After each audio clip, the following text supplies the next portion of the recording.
Greetings from Houston, Texas, and welcome to the 20th and final episode of Virtual Festival 20x2020 and the conclusion of our expansive multicultural commissioning project.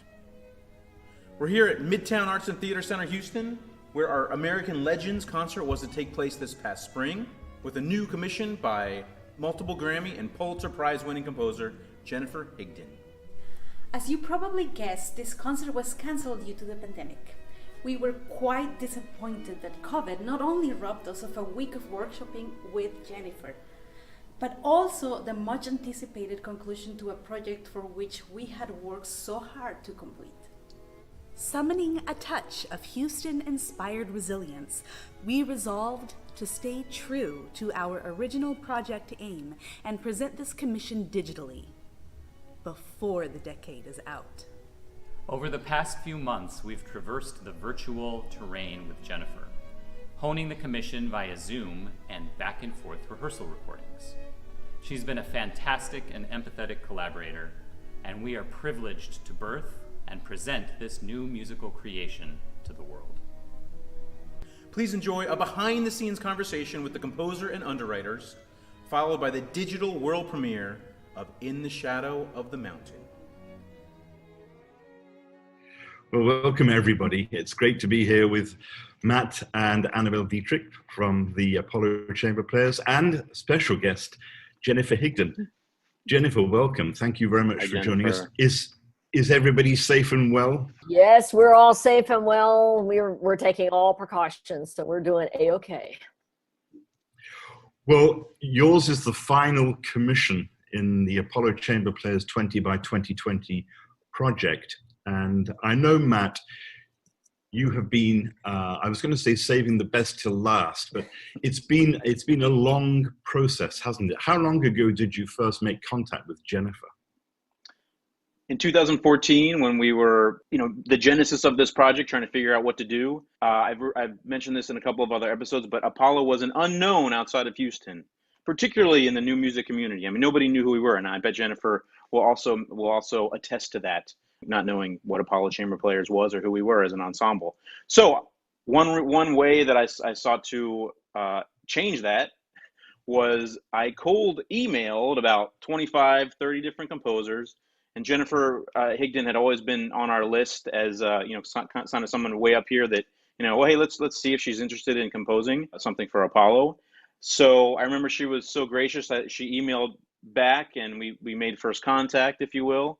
And I think she was interested, but couldn't commit at that time. And then fast forward, I think in 2015, Jennifer, you came down. The Houston Symphony premiered your Concerto for Orchestra. I went to that concert, and actually you sent me a Facebook message right before there, and you said, hey, come to this concert if you can, and maybe we can meet. So I came and went to the pre-show. I remember somebody asked you what ensembles inspire you for their commitment to new music. And you said Eighth Blackbird and maybe Bang on a Can and some others. Yeah. And I remember thinking, I want Apollo to be in that list. I know that's very audacious to be thinking. That's good. That's good. Just starting this project. But you told me you had 2 operas and a bunch of other things on your plate. So you said, hey, I'm interested. Let's keep the conversation going. And then I guess it was, maybe a year or two later, you said you were ready to start thinking about putting our piece on your docket. And it just so happened that we could arrange this so you were the final commission.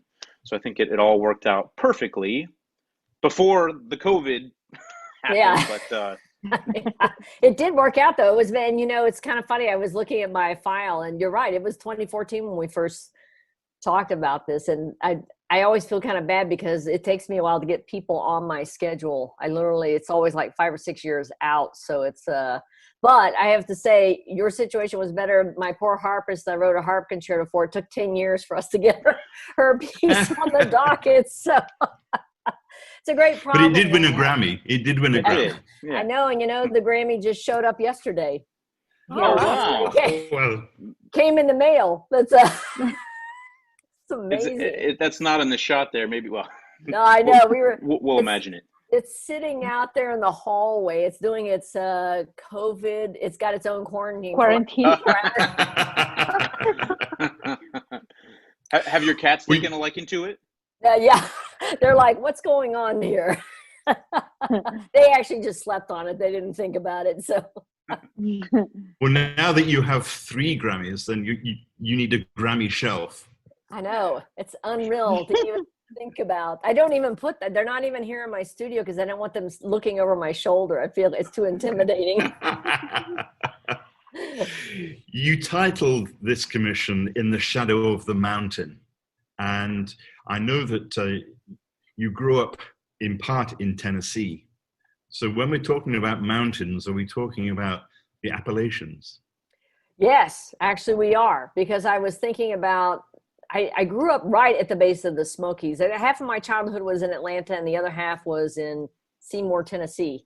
And we were talking about this project, actually 2014. Yeah, that was the year before Coal Mountain, my opera, premiered. It actually, I hadn't realized that, but that seemed like that was a little while ago. Now that I'm thinking about it, I've just finished another opera, so it's kind of surreal.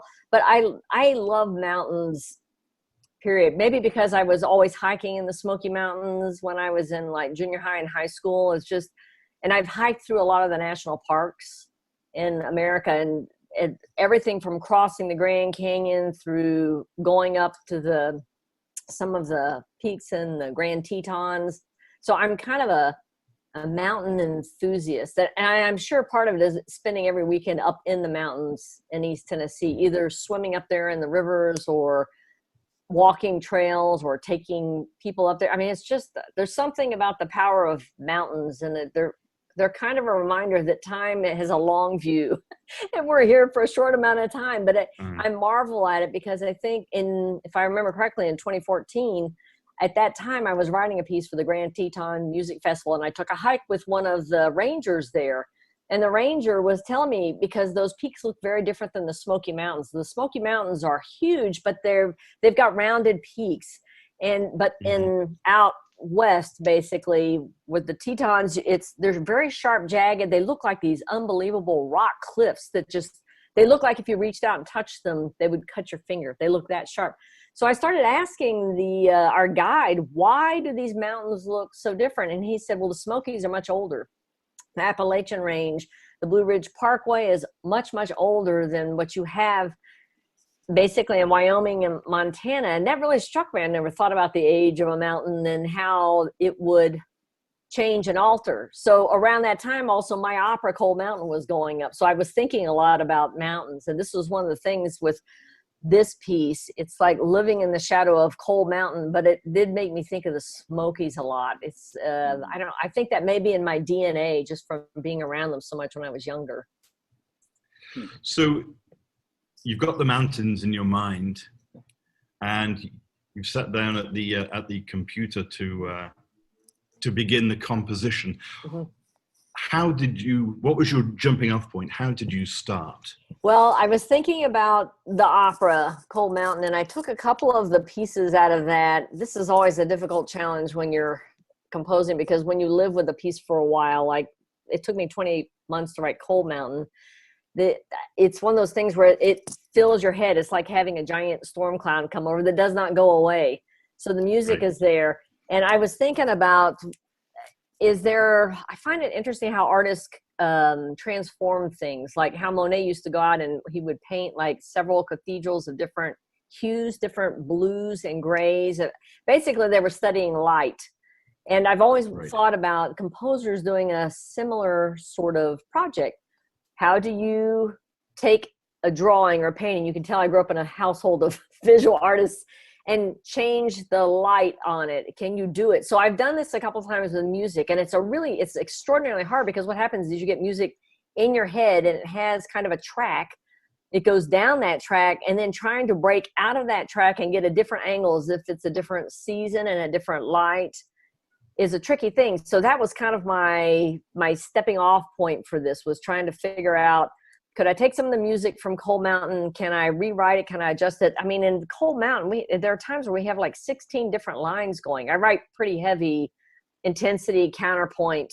And so trying to figure out, could I shape some of this for this particular piece for string quartet? Can I do that? So it was kind of it's an interesting starting point, but it's a harder starting point because you're having to try to mold and bend beyond what you're used to hearing for certain tunes. And a lot of times when I think of mountains, I think of bluegrass a lot. It's probably from being in the Smokies and attending what they call Old Timers Day up in Cades Cove, where all these string players come out. Most of them don't read music. They do Appalachian fiddling. They are playing literally washboards and tubs, the metal tub with the pole and their basses. Sometimes there are actual basses up there, but Old Timers Day is basically all these oral traditions that are handed down in mountain folk music. They call it mountain music, but it's actually folk music. And some of them hold their instruments in really unorthodox way. Right. So, but I know that having been around that really kind of colored the way I think about the mountains, like bluegrass. That bluegrass sound is in there, kind of loaded on top for me. It's an interesting thing, but I also think in composing, I think some of this is magic, and you don't know how it all transforms in your head. You think about it, you agonize about it. I'm never sure it's going to work, but you have to kind of figure out. So I've taken some of the music from the opera and melded into that, I think, some of my feelings about the Smoky Mountains and tried to figure out how to kind of shape things in a coherent fashion. It's an interesting task, but it's a fun task too. I had sort of a specific question to ask you about all of the tempo changes. Is that connected to your feelings of the mountains, or is there something else at play there? Oh, that's a good question. It's probably partially my feelings about that. I like to change tempi quite a bit in pieces because I think it makes it more interesting for the listener. It's a more engaging that people get too lulled down if things stay the same all the time. So I'm pretty big about everything from slowing down a lot to really long accelerandos that kind of build and build and build. So it's the kind of thing where you have to figure out how you're going to keep it interesting, engaging for the players. We have a cat coming in here talking. Can you hear her? Yes. She's very involved. She does this every time I'm on. That's great. She gets fan mail from people. Wouldn't be surprised if he leaps up here in just a second. But the tempi are kind of, I like having the tempo differences because it does keep everyone engaging. And but part of this also reflects some of the material coming out of the opera, trying to figure out, this is going to sound weird, but it's a sonic possibility of the acoustics of the instruments, the way the lines move and how thick they feel, and how you sometimes want to pull it like taffy. You want the music to kind of stretch, and then you want it to be compressed and exciting. So I'm constantly weighing that sort of stuff because I think it keeps it more interesting to listen to. Do you think that that's due to like our, 20th century, everything moves fast and people's attention span is so short that you have to adapt your music? That's it, exactly. That's it. And I think it may be because I didn't grow up around classical music. So I think my inner wiring in my brain, because my dad was a commercial artist and worked at home, he always had music playing, but it wasn't classical. So I grew up on like the Beatles and the Rolling Stones and Bob Dylan. And so it's really, I think for me, I'm constantly weighing things. My nervous system, my circuitry, the inner brain part of me tries to move things along a little faster, like turn the ideas over quicker, because I realize that people do have a shorter attention span. I mean, I'm a big fan of going to the movies, and I'm always fascinated how they put together previews, how fast they move the images. I'm actually always looking at that because it's storytelling. It's playing a string quartet is storytelling. Right. You see a movie, it's storytelling. And the way our entire world is put together is a little bit like that. So I ponder those things when I'm writing. I think about, there could be young people who are listening to this. What would pull them into the magic of the music? And it is a different thing. I've done these residencies where I've traveled around with a saxophone quartet, and we've done programs with kindergartners, and we've done things with senior citizens. And it's interesting when we select the music on the moment, we watch our crowd and figure out what's going to work in this instance. The little kindergartners, they need a certain kind of energy, or you're going to have a problem right off the bat. Right. It's fun though. It's thinking about people responding to the sound they're hearing. I took a video editing class a few years ago, and the guy that was teaching it had worked in Hollywood. And I remember asking him, he was talking about, making cuts and editing and what have you. And I said, how long is the average shot in a movie? And he said, it's probably about 3 to 5 seconds. Wow. And so every 3 to 5 seconds, you're getting, a different camera angle, some sort of edit. And it makes you realize that, our notion of permanence is a little bit different now than it was, back in the 19th century, should we say. And it's also the opposite of a mountain, right? That it stays so still for so long, and then it kind of erodes down a little bit. I mean, I'm often thinking, and I'm often telling young composers, this is a life where you're looking at the long game. So when you're writing a piece, it's not quite the same thing. You're actually not looking at the long game. You're looking at the engaging 10 minutes, 15 minutes, and all the little segments within that as well, because you want everyone to be so engaged in the process that it starts and then they get to the end and they say, oh, it's over. So I actually ponder that when I'm writing. I think about how I'm going to hold people's attention. Can I hold them from the very first note to the end? And it's the best compliment in the world, I think, if someone says to you, oh, I can't believe that's ended already. I want to hear it again. That's what you say to yourself. That's what you want, basically, in a musical experience. Annabelle, let me ask you a question. I was going to ask you, what was your reaction?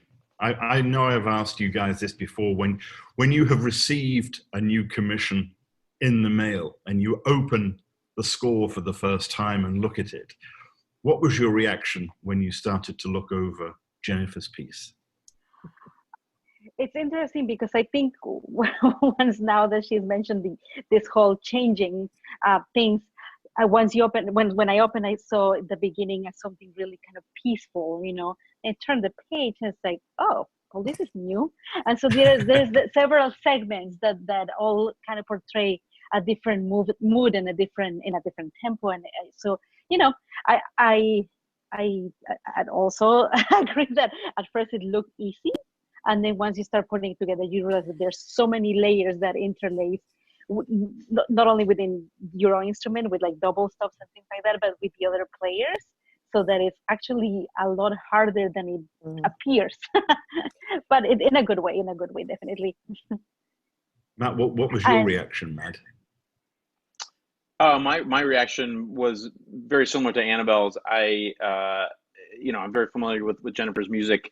But I think it's very interesting how she was able to take, the larger picture of Cold Mountain and use some of those elements and actually make it smaller.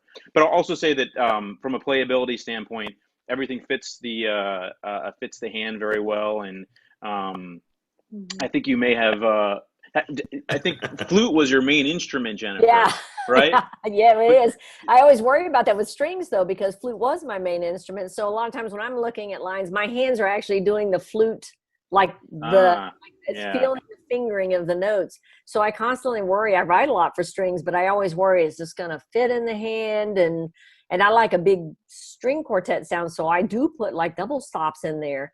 But, the beauty of bluegrass, some of the stuff can also be open strings, too, because that's an element of bluegrass. So they're going, oh wait, I can use an open string there. Yeah. Well, on that note, maybe we should listen to In the Shadow of the Mountain by Jennifer Higdon, composed for the Apollo Chamber Players. Jennifer, thank you very much. Thank you so much, everyone.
Well, Annabelle has left us, and we're joined now by Tom and Terry Coston, who are the underwriters for Jennifer's piece for the Apollo Commission.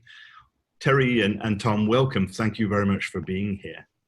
Please feel free to fire your questions away. Well, one of the questions I had was that one of your most famous pieces is a violin concerto, as I recall. And so have you written string quartets like this before? Or? Yeah, you know, it's amazing. I think I irritate the flute players because I'm a former flute player and I don't really write a lot for flute. I think I have 6 string quartets. I believe that's 6 or 7. I've got 2 piano trios, a piano quintet, 2 violin concertos. I have a bluegrass concerto also for the soloists, or 2 violins and a string bass. So it feels like, and a lot of like works for violin and piano. So I seem to be attracted to the string sound, maybe as a consequence of spending so many hours in a practice room practicing flute scales. So. That might do it for you. I certainly know that Terry plays the piano and has played it for many years. And at times I think it's painful for her to get back to it, but we still have our 2 pianos, and the when we go on vacation, we always have an electric version with us, which is what it looks like is in the background of where you are now. Yeah, right. The ones that are hooked up to my computer, actually. That's fantastic. Yeah. Wow, I'm impressed you travel with that. We drive. We drive to North Carolina so we can pack a lot of stuff in the car. No, North Carolina's beautiful. And the setting of the opera Coal Mountain. Yes, well, we saw that. Yeah. I followed your music for quite a while, since the time I heard Blue Cathedral on Connecticut Public Radio when we were living in Connecticut, and I saw that you had written the opera, and I had, I think, just finished the novel, or, I had read the novel relatively recently. So we decided we would go see the grand opening in Santa Fe, at the Santa Fe Opera. Funny, in the front of the Coal Mountain novel, I read it through when I was going to write the opera, I read it through 4 times completely. And which is a lot of times just to go through a novel. That's a long novel too. It is, yeah. Mm-hmm. So, but I noticed, I think the second or third time through, there's a map in the very front of the book. And when I started looking at the map, I realized that the farm that I lived on in East Tennessee was on the map. It was that close to Coal Mountain. So I understood then why there was such a resonance with the story, and the kind of the Charles Fraser's description of the landscape and the people. The familiarity there was just, it really struck a deep chord, to use kind of sounds like a pun, but it's true. Right. It was a deep chord within me. So, Tom and Terry, Jennifer, we were talking in the last segment a little bit about how the mountains and the artistry and kind of the scenery all are representative in a way in our commission, in our string quartet, in the shadow of the mountain. And actually, I meant to ask this earlier, Jennifer, but where does the shadow aspect come from? If you were anywhere near the base of a mountain at some point in the day or the evening, so you're living kind of with the bigness. I always think of the bigness of mountains, because I always think they're like frozen waves. Especially since I take material from a big thing like a mountain and craft it down into kind of its own intimate sort of life. So it's very, I guess it's a symbolic sort of title. I think one of the things about the mountain as well is color, because the colors change. Obviously, they change through the day, but they also change through the seasons.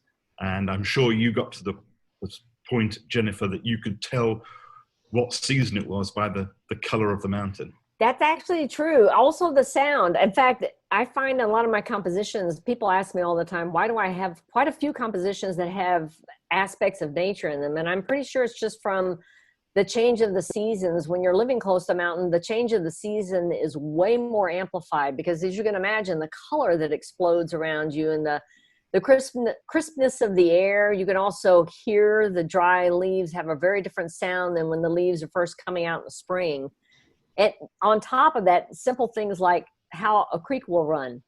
So the creek or the rivers are running into ponds. There, you know, when the snow's melting, there's a much bigger run. As the summer goes on and things dry off, the creeks become much smaller. So I would take so many walks out on the farm and through the mountains that I was always hyper aware of the color changes, the light changes, the sound, the smell. It's so distinctive when you have a mountain there. And when you look up, even when you're looking up a mountain, the top of the mountain really is in a completely different ecosystem, basically. It's fascinating. So you try to figure out how to replicate that stuff in the music. What do you put in that kind of captures that magic and sort of just everything about it? It's an interesting challenge. Do you compose these pieces sitting at the piano first for your melodies and your harmonics, and then put them into orchestration essentially? Yeah, I think that is. Although I have to admit, when I'm doing string quartets and like piano trios and such, a lot of times I go straight in the computer. All of my training, when I was going through school, we didn't have the music notation programs. So it started out at the piano, but I'm a terrible pianist. I mean, I'm really like a geeky flute player. So part of this has to be like in my imagination, because I can't play this stuff. There's just no way. But I do sit down and try to figure out harmonic progressions and melodies. And at some point when the ideas start coming fast enough, I will open a blank document in the computer, and I'll start laying music in. It's a fascinating process. I can write 6 hours in a day, and I may get, if it's a good day, I'll get 15 seconds of music written in 6 hours of sitting here working over things over and over and over again. I think about the flow and the perception. So I think about what the performers are having to do with their hands and with the bows, but I'm also thinking about what the audience is perceiving. Like if I've had too much slow music, do I need to make something go faster? Do I need to pull them along as if I'm telling them a story? So it's a constant thing that you're testing and changing from piece to piece, and I never know for sure until after we've gotten through the premiere if everything works. I understand that you were a late blooming musician to some extent. Yeah, you know, I was self-taught on flute. I actually was self-taught, and I joined the marching band in my high school. So marching band doesn't seem like a very auspicious beginning for anything. So I was a teenager by then, and I joined the marching band. I thought it was so cool that I thought I'd major in music. But I have to confess, I knew nothing about classical music. I hadn't grown up around it. And now looking back at how much I did know, which was pretty much I didn't know anything. I went off to college, and I had to take all remedial classes. But I often tell students at colleges, I'm a walking example of don't ever let anyone tell you you can't do something. If you feel passionate about it and you follow that love, you just keep on going, you will get to where you need to be. That's a big thing. I have also played as a flute player a lot of new music, and I can remember spending hours and hours and hours practicing something and not getting any kind of emotional payoff from what I was playing. So I remember what that's like to such a degree that when I'm writing, I think about what the performers are going to go through. Because if the performers are convinced, they will do a good job. They'll actually be able to communicate. And to me, that's what music is about. It's about being moved. Oh, well, and I would say that that's probably the thing that attracted us the most to the Apollo, that they get into it. Even things that I would find difficult to listen to one way or another, I find that they make engaging. And that's a real art form as far as I'm concerned, of just how you perform it in a way, particularly with challenging modern music, some of which is challenging. It is challenging, you're right. Terry, Anton, thank you very much. Jennifer, thank you very much. And Matt, thank you very much. Thank you so much, everyone. Thanks, Jennifer. Thanks all, and Thanks, bye thank you now. all.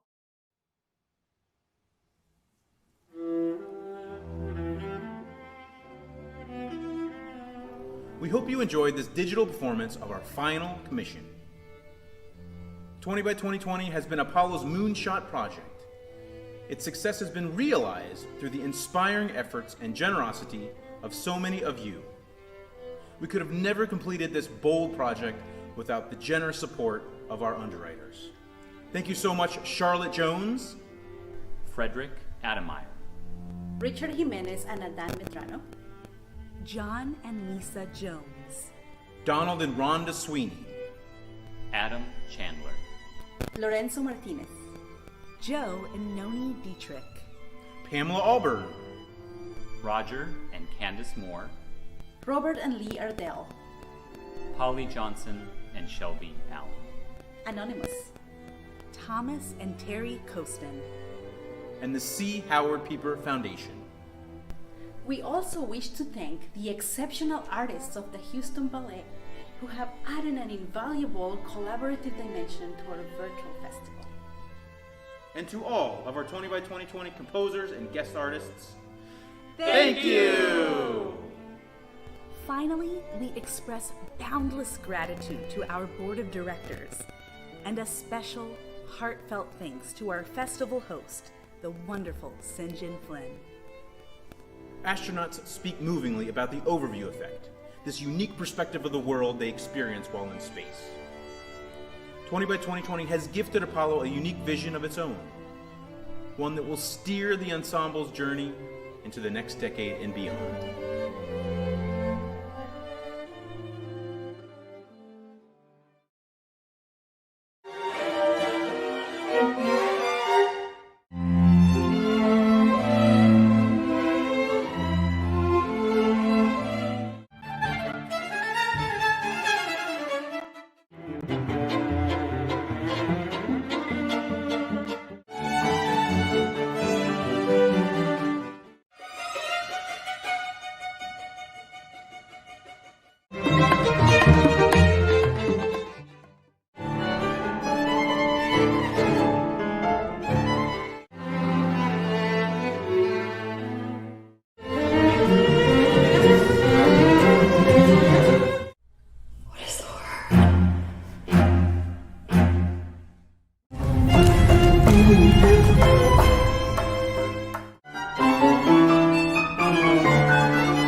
Raven flew in and soared over them.